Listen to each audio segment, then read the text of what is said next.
Morning everyone. Next topic of our elasticity is physical representation of bulk modulus, or we can say that hydrostatic pressure. What is bulk modulus?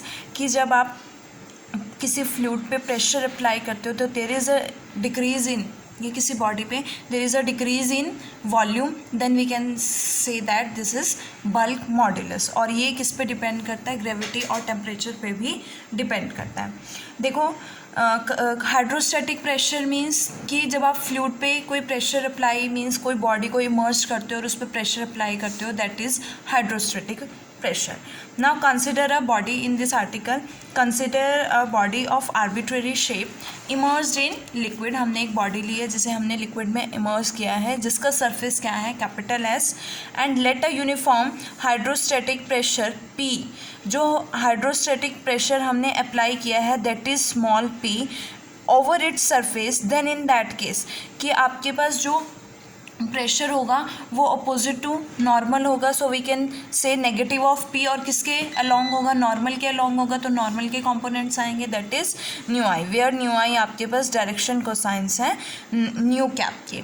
अब also T I nu की value, stress vector की value क्या होती है? Tau I J new J, where tau I J is stress tensor. Tau I J is a symmetric tensor, so we can write tau I J is equals to tau J I nu J. Open करोगे, आई को 1 substitute करो, आई को 1 substitute करोगे, आपके पास क्या आएगा?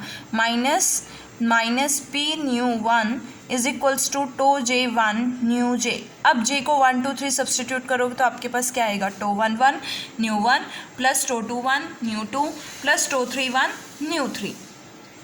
Left side और राइट साइड को कंपेयर करोगे तो न्यू 1 न्यू 2 न्यू 3 के कॉफिशेंट्स आफ्टर कंपेयरिंग क्या आएंगे? न्यू 1 का कॉफिशेंट क्या है? टो 1 1 और लेफ्ट साइड में क्या है? Minus P. So we get tau 1 1 is equals to minus P.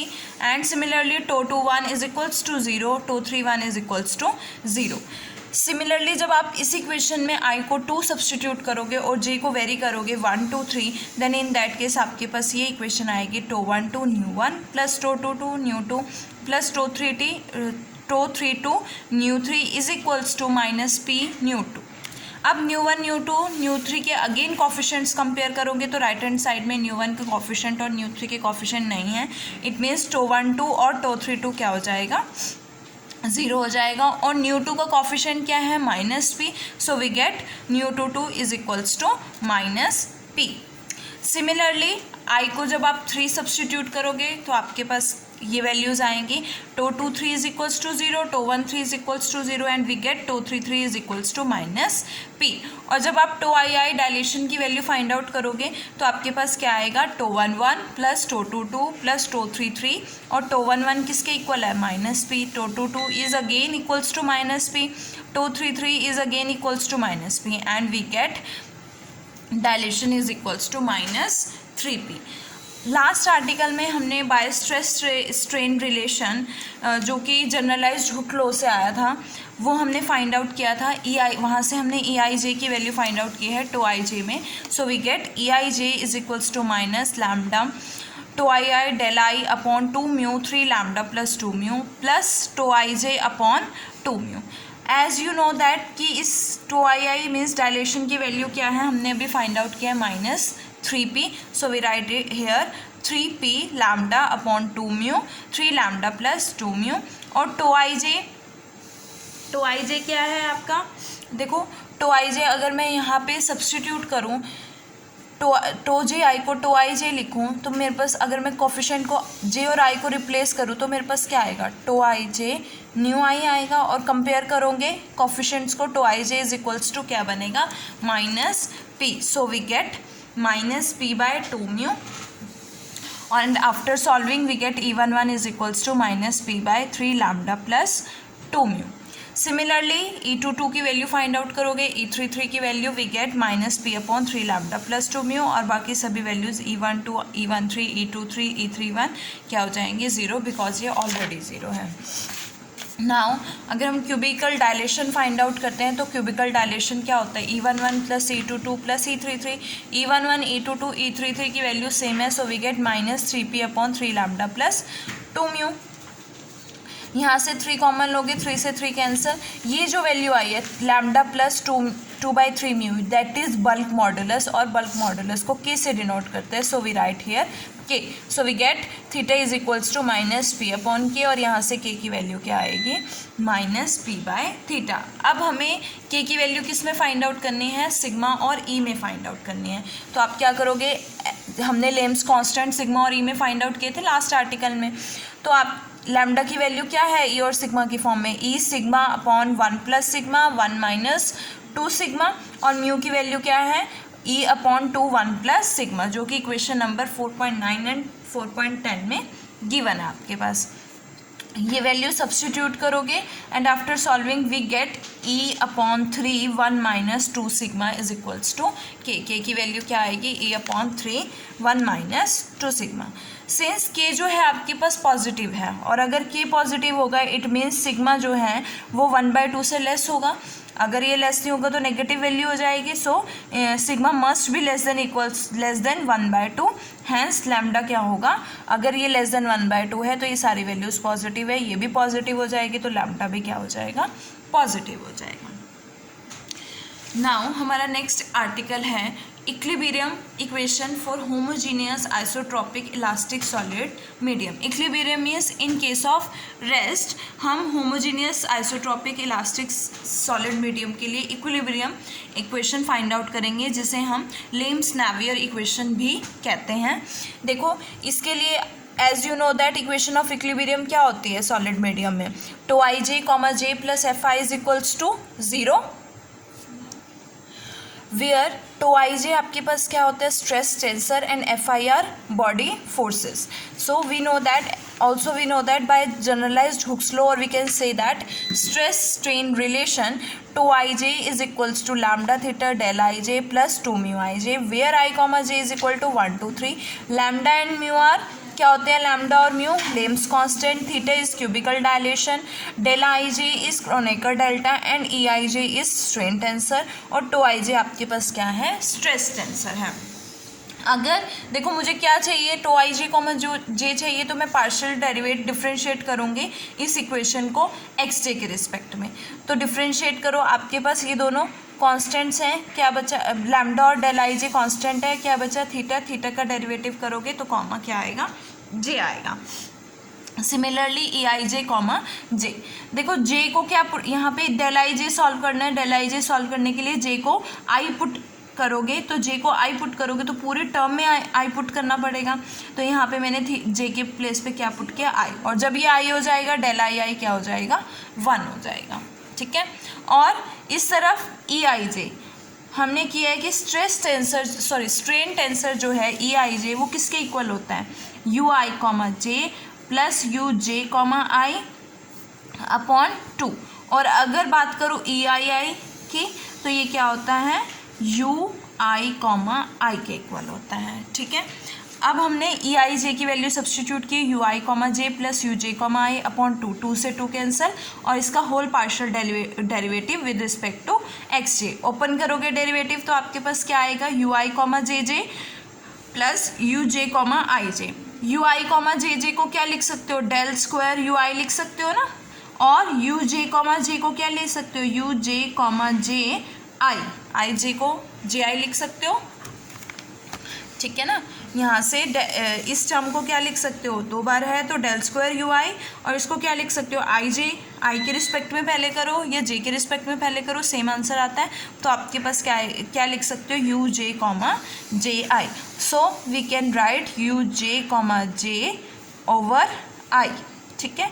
और ये वैल्यू किसकी है, देखो E I I is equals to theta. So we get theta comma आई.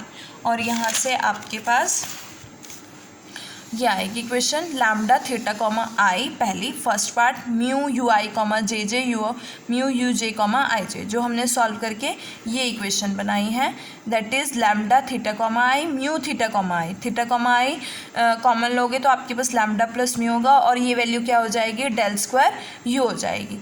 ये किसकी वैल्यू होती है, ग्रेडियंट होती है, ग्रेडियंट होता है ना, तो we get gradient of theta and, और थीटा क्या है, E I I which is divergence of U. E I I means U I comma I means divergence. तो आपके पास क्या आएगा, lambda plus mu gradient of divergence U plus mu del square U plus F vector जो है body forces के लिए है, which is the required Navier equation. Last topic में हमने Navier equation in case of rest find out means in case of equilibrium find out किया था। अब हम मोशन के लिए फाइंड आउट करेंगे। So dynamical equation of an isotropic elastic solid body means in case of motion. तो let us consider हमने एक इलास्टिक बॉडी ली है जिसका रीजन वी कैपिटल वी है, बाय अ क्लोज सरफेस क्या है, कैपिटल एस है। पी हमने कोई मटेरियल पॉइंट लिया है उस बॉडी के अंदर और इस एलिमेंट को हमने सराउंड किया है दिस पॉइंट हैविंग वॉल्यूम, जिसका वॉल्यूम क्या है, very small volume d v and small surface area d s. Nu cap इसके आउटवर्ड यूनिट नॉर्मल ली है at that point to this surface element d s, जो surface element d s के normal है। और f vector हमने body forces के लिए और टी न्यू सरफेस फोर्सेस के लिए लिया है acting at the point P. F vector जो है हमने बॉडी फोर्सेस ली हैं और टी न्यू क्या लिया है, सरफेस फोर्स के लिए लिया है।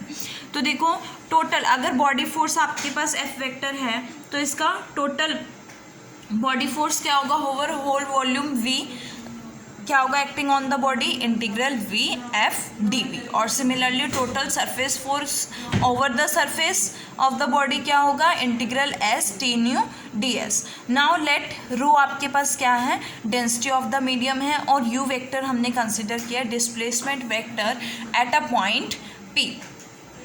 Now we have to find out the rate of change of momentum. अब rate of change of momentum क्या होता है, किसके इक्वल होता है, मास इनटू एक्सेलरेशन के इक्वल होता है।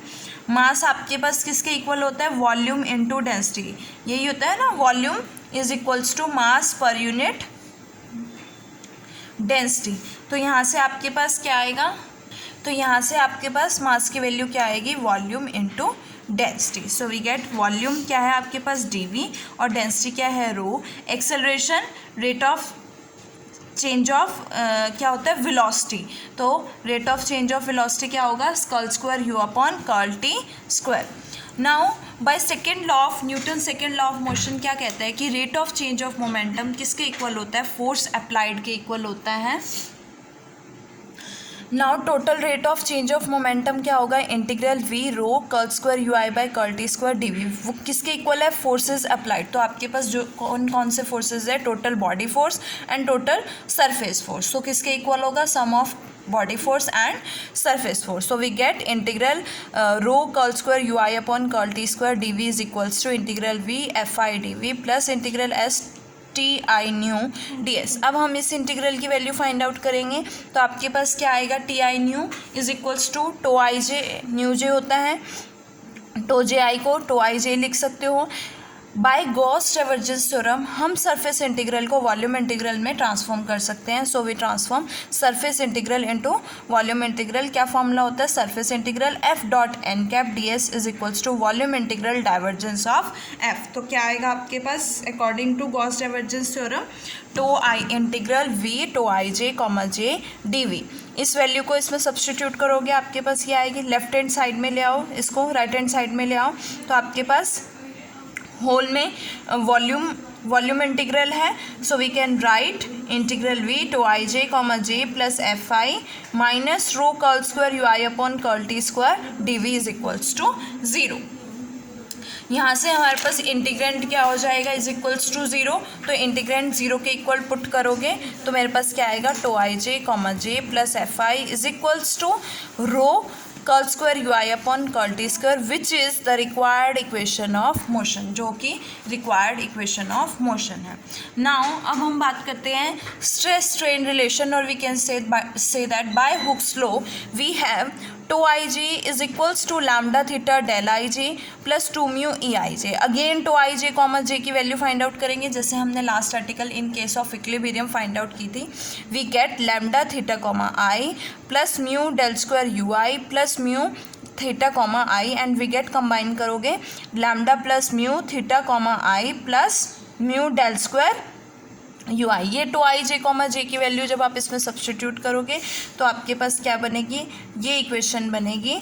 इसको हमने ग्रेडियंट थीटा को डेल की फॉर्म में लिख दिया है। ये इक्वेशन बनेगी Navier equation in case of motion, that is Navier equation of motion.